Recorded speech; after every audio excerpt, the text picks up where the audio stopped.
allons lire carrément dans le passage de l'Écriture. Prenons le livre de Luc.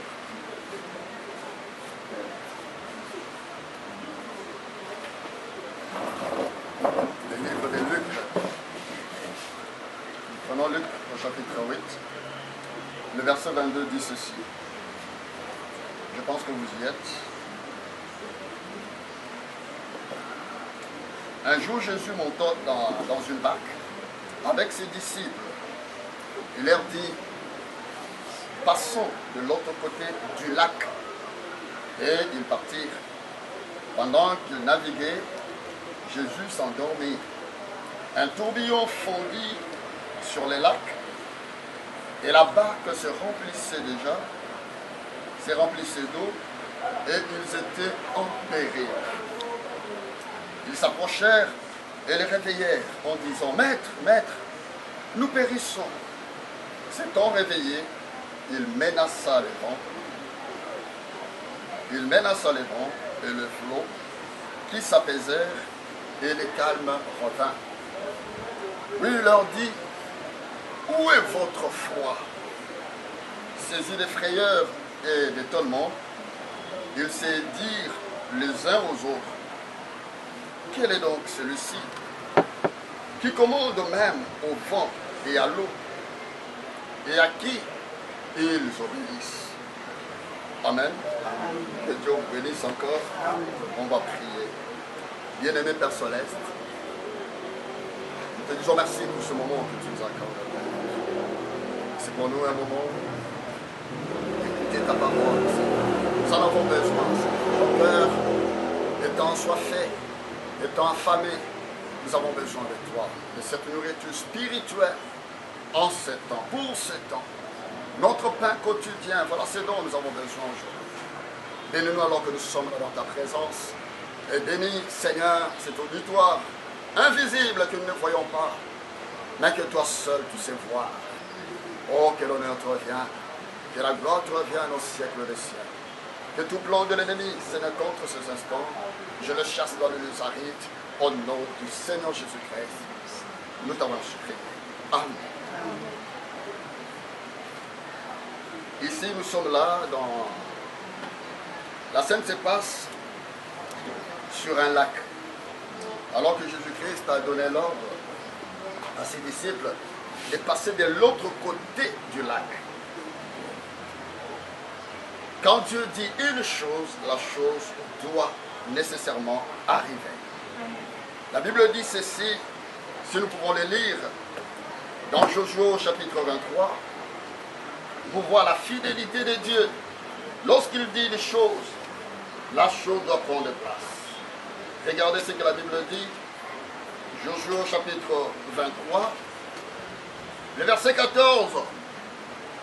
La partie B dit ceci. Reconnaissez de tout votre cœur et de toute votre âme qu'aucune de toutes les paroles, de toutes les bonnes paroles prononcées sur vous par l'Éternel votre Dieu n'est restée sans effet. Toutes se sont accomplies pour vous. Aucune d'elles n'est restée sans effet. Lorsque Dieu dit une chose, soyez-en sûrs que cela doit s'accomplir. Parce que le Seigneur ne ment jamais. Quand il dit une chose, la chose doit réellement s'accomplir. Regardez ce que la Bible dit ici. Qu'est-ce qu'il a déjà dit à l'église que nous sommes? Parce que lorsqu'il leur a parlé qu'ils devaient traverser, la parole du Seigneur était tellement suffisante pour qu'ils restent tranquilles et voir arriver de l'autre côté, dans l'autre rive. Vous comprenez un peu ça? Il est question de cela. Mais qu'est-ce qui est arrivé? À mi-chemin, ils ont compris qu'un tourbillon se levait. Un tourbillon a bondi sur le lac. Et la Bible nous montre que lorsque ce tourbillon a fondu sur le lac, la barque s'est remplissée déjà, là, le verset 22, 23, la barque s'est remplissée d'eau et ils étaient en péril. Il arrive des fois que dans la vie, que le Seigneur nous ait dit quelque chose. Nous nous sommes mis d'accord avec le Seigneur. Mais dans la marche, Il y a lieu de voir le contraire de tout ce que le Seigneur nous a dit. C'est-à-dire les imprévus dans la marche. Comme il en était le cas avec les enfants d'Israël. Ils ont quitté l'Égypte pour aller à Canaan, la terre promise. Mais regardez, à mi-chemin, ils ont trouvé que non, il y avait la mer rouge qui était là.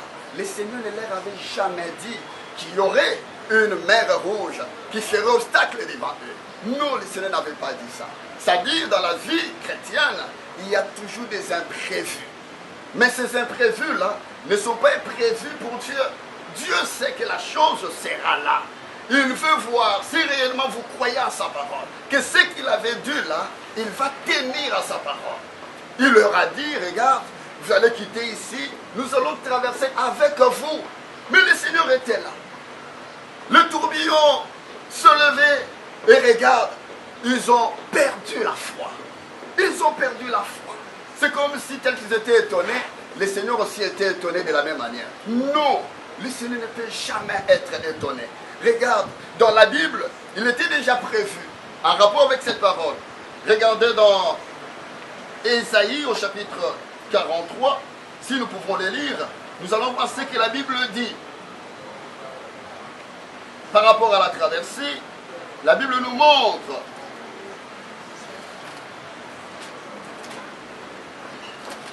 Ésaïe 43, la Bible nous dit ceci. Le verset 2. Prenons d'abord le premier verset. Ainsi parle maintenant l'Éternel, qui t'a créé, ô Jacob, celui qui t'a formé, ô Israël, ne crains rien. Peu importe ce qui peut arriver dans ta vie, toi, tout ce que tu peux faire, c'est de ne point craindre. Car je te rachète, je t'appelle par ton nom. Le Seigneur connaît ton nom. Même dans les difficultés, comprends que le Seigneur connaît ton nom. Il dit, tu es à moi. Oh, ça c'est formidable. Si seulement nous pouvons nous réaliser que le Seigneur ait confiance en nous et que nous soyons pour lui et que nous sommes à Dieu, nous n'aurons pas peur. La Bible dit au verset 2, si tu traverses les eaux, tel qu'il en était le cas pour les autres, si tu traverses les eaux, je serai avec toi. Et les fleuves ne te submergeront point. Quand tu as une telle parole, c'est une parole d'assurance. Ce sont des paroles de promesses. C'est ce que la Bible appelle par la bonne parole. De toutes les bonnes paroles que le Seigneur a prononcées sur Israël, aucune d'elles n'est restée sans effet, mais toutes s'est accomplies. Il a dit même quand tu vas traverser les eaux, celles-là ne te submergeront jamais. Les disciples connaissaient, ils avaient cette Bible avec eux. Mais regarde, ils ne savaient pas de tout ça quand l'épreuve est arrivée. Ce que je peux vous dire, c'est quoi? C'est que, d'autant plus que notre Père dans la foi, Abraham, a été éprouvé, alors toute sémence d'Abraham devra passer par là. Ça, c'est le chemin obligé pour tout enfant de Dieu. Les épreuves viendront, mais à notre vue, ça sera comme des imprévus. On peut être là, on se dit, mais pourquoi ceci arrive dans notre vie? Pourquoi le tourbillon peut se lever? Même dans ton travail, même dans ta maison, même parmi les enfants, un tourbillon peut se lever. Parce qu'eux se voyaient déjà en danger. Ton travail peut être en danger.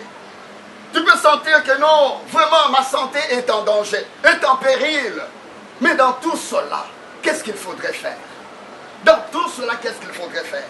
La Bible dit, les disciples ne sont pas restés comme ça. Non, ils sont allés réveiller les seigneurs. Ils sont allés. Pourquoi? Parce que c'était ça le seul remède. Vous comprenez? Il fallait le réveiller les seigneurs. Et comment est-ce que nous le faisons? Nous réveillons les seigneurs par la prière. La prière, c'est l'arme la plus puissante que le Seigneur ait placée entre les mains d'un homme, disait le prophète. Il dit, c'est l'arme la plus puissante pour un croyant. Si seulement on pouvait réaliser ce que c'est la force ou la puissance de la prière, on ne va pas se lamenter. Le prophète dit ceci, que le plus faible, les démons tremblent devant le plus faible des saints. Vous comprenez un peu? Quand il se met à genoux, il tremble devant le plus faible des saints. Quand il se met à genoux, les démons tremblent. Alors si seulement tu ne peux pas être parmi les faibles là, quand tu te mettras à genoux, oh, quelque chose va se passer. Le diable tremble. Même si c'est dans ton foyer, dans ta maison ou dans ton village, les gens se liguent contre toi. Mais tout ce que toi tu as à faire, premièrement, c'est de ne pas avoir peur. Ne craignez rien. Retire-toi. Retire-toi dans un lieu secret avec le Seigneur. Parle-lui seul à seul avec lui. Étant en genoux, sachant qu'il va t'écouter, il va t'entendre. Il va te répondre, il ne va pas te laisser comme ça. Le Seigneur, c'est ça la voie qu'il a placée. Il a placé devant tout chrétien. Pour entrer en contact avec lui et avoir votre délivrance, le moyen qu'il a pour vous, c'est la prière. Et ce moyen-là, c'est la clé qui ouvre toutes les portes de bénédiction. Qui ouvre toutes les portes et tout ce qui peut déranger dans votre vie. Vous comprenez, toute résistance dans votre vie, quand vous vous mettez à prier, la prière peut ôter cela. Parce que nous avons vu cela dans la Bible. Comment est-ce que le Seigneur a parlé sur une personne alors que la mort était déjà venue frapper sur sa porte? C'était Ézéchias. La mort est venue, a frappé dans sa porte. Le Seigneur a envoyé son serviteur, Ésaïe. Il lui a dit une chose. Il a dit quoi? Il dit dans 3 jours, tu mourras. Et sur les lits où et sur les lits sur lesquels tu te tiens, tu ne vas pas descendre. Tu vas mourir dans 3 jours. Mais toi, prépare, mets de l'ordre dans ta maison. Mets de l'ordre dans ta maison. Vous savez que le monsieur était encore là, couché sur son lit. Mais lorsqu'il a entendu ça, ça l'a bouleversé. Il a pleuré. Mais il ne s'est pas resté ses mains à pleurer. La Bible dit, de son lit là, il a tourné les regards vers le mur. Il a prié le Seigneur. Il n'a pas voulu qu'il y ait une distraction. S'il y avait quelqu'un qui était à côté, non, il a tourné, il voulait parler avec le Seigneur seul à seul, dans son intimité. C'est ce que le Seigneur désire pour nous encore aujourd'hui. La prière change la mort en vie. La prière change la maladie en bonne santé. La prière change tout. La délivrance nous vient du Seigneur. Vous savez, après cela, alors que le prophète n'était même pas sorti de la cour royale, le Seigneur l'a rappelé pour qu'il dise le contraire de ce que le Seigneur avait dit. Vous comprenez combien la prière peut même changer la pensée de Dieu? La prière peut changer la pensée de Dieu. Mais ça, c'est formidable. C'est un privilège pour un croyant de se mettre à genoux et de prier ce Dieu-là devant qui il n'y a point d'obstacle. Il n'y a pas d'obstacle devant le Seigneur. Peu importe la situation dans laquelle tu peux être plongé. Ne regardez pas aux hommes. Regarde au Seigneur. Parce que la Bible dit, il vaut mieux trouver le refuge, non pas vers un homme, mais vers le Seigneur. C'est lui le rocher de notre salut. C'est lui le rocher de notre salut. Mais aujourd'hui, qu'est-ce que nous faisons aujourd'hui? Lorsque nous sommes butés à un problème, nous regardons ailleurs. La Bible ne vous confiez pas aux grands. Non, à ceux-là qui ont de l'influence dans la vie. Non, ne regardez pas eux. Non, regardons au Seigneur. Regardons au Seigneur. Regardez ce que la Bible dit. Quand nous lisons cela dans Acte 4, nous voyons ce que la Bible dit. Regardez ce que les gens font. Les gens ont toujours les regards tournés ailleurs. La Bible dit, dans Acte chapitre 4, le verset 11, la Bible dit ceci. Jésus est la pierre rejetée par ceux qui bâtissaient. Les gens, au lieu de regarder au Seigneur, de recourir au Seigneur, c'est lui qui est notre appui. Mais les gens ne les regardent pas. Les gens vont ailleurs, ils regardent ailleurs, ils considèrent autre chose que la pierre principale, qui est le Seigneur Jésus, qui peut soutenir l'édifice, qui peut soutenir ta situation. C'est le Seigneur Jésus, mais lorsque tu ne regardes pas. C'est pourquoi la Bible dit, le verset suivant, qu'il y a des saluts en aucun autre. C'est ce que la Bible veut nous montrer aujourd'hui, qu'il y a des saluts en aucun autre. La délivrance, il y en a en aucun autre. Ne vous confiez pas aux grands, ne vous confiez pas aux hommes. La Bible dit, maudit soit quiconque qui se confie dans l'homme, dans la chair. Non, ne vous confiez confiez pas à cela, mais confiez-vous au Seigneur. La Bible dit, celui qui se confie au Seigneur ne sera jamais confondu. Jamais du tout, jamais du tout. Quoi qu'il arrive, tu ne seras jamais déçu. Jamais du tout. Avec le Seigneur, la Bible dit, avec Dieu nous ferons des exploits. Mais c'est écrit dans la Bible. Et cela doit rentrer vraiment en action, d'actualité dans nos vies. Considérons cela.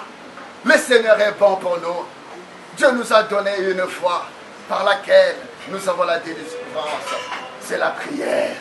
Si nous avons la prière, le Seigneur fera quelque chose. Alors que Pierre était emprisonné, mais il y avait un groupe de gens qui étaient là en prière. Ils étaient aussi dans le confinement comme nous aujourd'hui. Mais regarde leur prière, ce que cela a fait. Cela a fait que Pierre soit délivré de là d'une manière miraculeuse. Le Seigneur peut le faire aussi dans nos situations. Si la situation devient troublante, croyons au Seigneur. Il peut faire de grandes choses.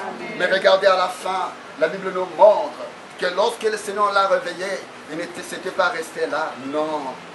Vous comprenez ce que le Seigneur veut que nous puissions comprendre. Que quand la situation arrive, c'est quoi? C'est que le Saint d'Israël ne dort ni ne sommeille. Mais il est au contrôle de tout. Il connaît ta situation. Il est au contrôle de tout. Alors qu'est-ce qui arrive? La Bible dit à la fin, le Seigneur se réveillait. Et il a menacé. Il a menacé les vents. Il a menacé les flots. Vous comprenez? Et cela s'est apaisé. Il est question de cela. S'il y a des troubles dans ta vie, dans un domaine donné, il n'y a que le Seigneur qui peut apaiser cela. Il n'y a que lui, pas quelqu'un d'autre. Il n'y a que lui. Car la Bible dit, moi, je menacerai ceux qui vous dévorent. Qui peut vous dévorer? Parce qu'il y a quelqu'un qui est à côté, qui est prêt à dévorer, à menacer celui-là qui dévore. Nous n'avons pas marché les regards inquiets. Non, le Seigneur est là. C'est lui notre secours. Le secours qui ne manque jamais dans la détresse. Que le Seigneur vous bénisse. Nous allons prier. Prions ensemble.